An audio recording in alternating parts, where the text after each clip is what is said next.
To love truth for truth's sake is the principal part of human perfection in this world and the seed plot of all other virtues. Where all is but dream, reasoning and arguments are of no use, truth and knowledge nothing.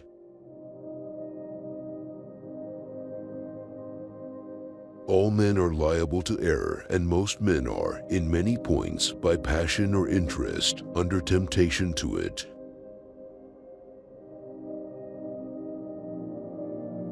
It is practice alone that brings the powers of the mind as well as those of the body to their perfection.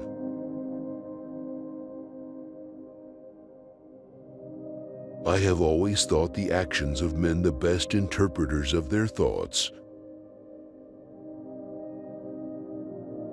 Where there is no property, there is no injustice.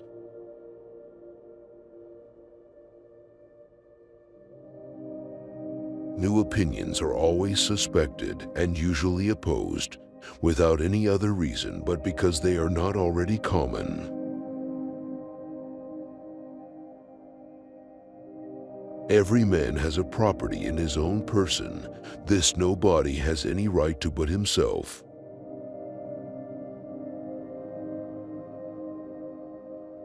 It is one thing to show a man that he is in an error, and another to put him in possession of truth.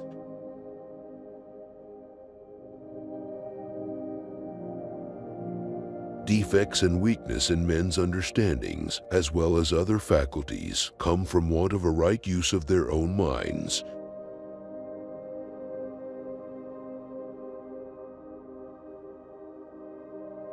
To prejudge other men's notions before we have looked into them is not to show their darkness, but to put out our own eyes. The only fence against the world is a thorough knowledge of it.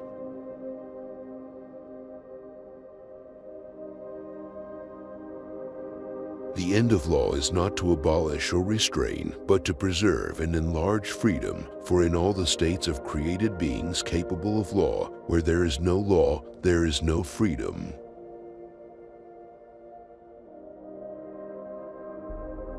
There are 1,000 ways to wealth, but only one way to heaven.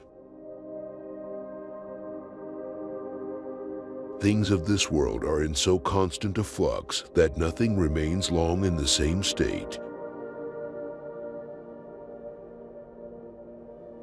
Government has no other end but the preservation of property. Anger is uneasiness or discomposure of the mind upon the receipt of any injury with a present purpose of revenge. It is of great use to the sailor to know the length of his line, though he cannot with it fathom all the depths of the ocean.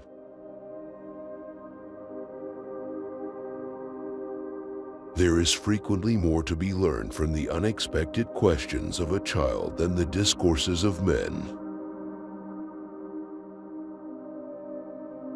Fashion is, for the most part, nothing but the ostentation of riches.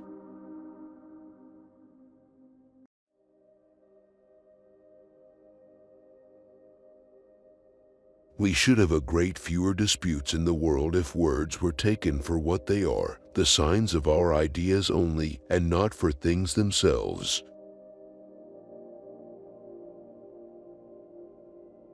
Fortitude is the guard and support of the other virtues.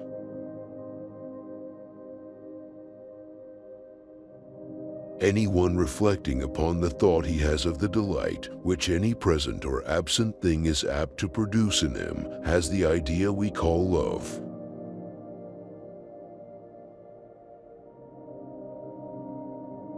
There is only one thing which gathers people into seditious commotion, and that is oppression.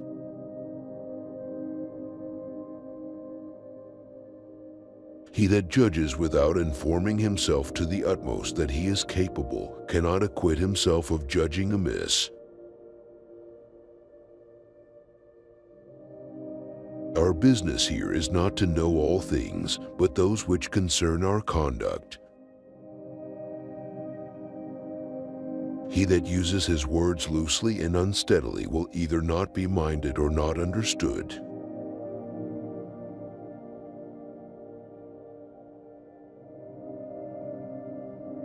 As usurpation is the exercise of power which another has a right to, so tyranny is the exercise of power beyond right, which nobody can have a right to.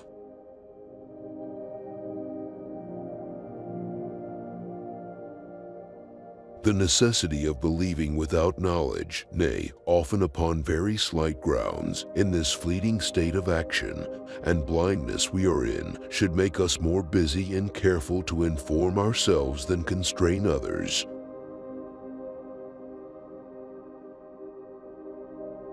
Zeal or love for truth can never permit falsehood to be used in the defense of it.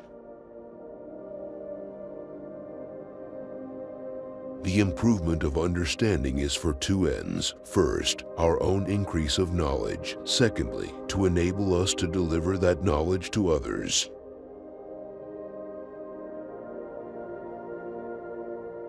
There are very few lovers of truth for truth's sake, even amongst those who persuade themselves that they are so.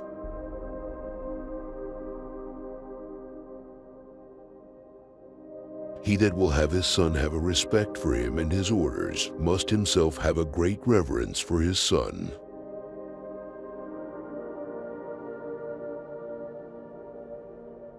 Reading furnishes the mind only with materials of knowledge. It is thinking that makes what we read ours.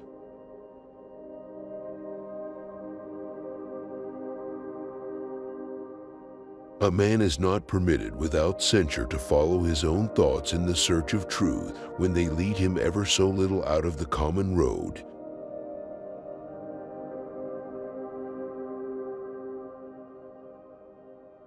Good and evil, reward and punishment, are the only motives to a rational creature. These are the spur and reins whereby all mankind are set on work and guided.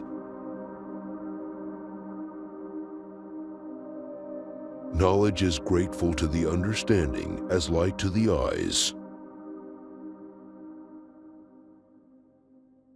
Virtue is harder to be got than knowledge of the world, and, if lost in a young man, is seldom recovered. No man's knowledge here can go beyond his experience.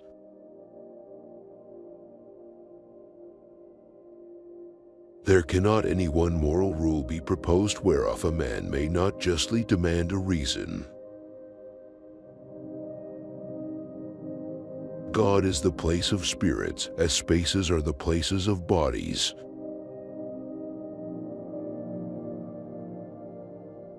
There cannot be greater rudeness than to interrupt another in the current of his discourse.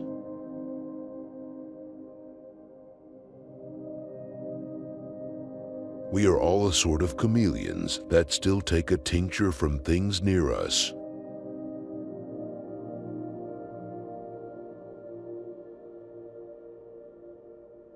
To what purpose all this, but to show that the difference so observable in men's understandings and parts does not arise so much from natural faculties as acquired habits.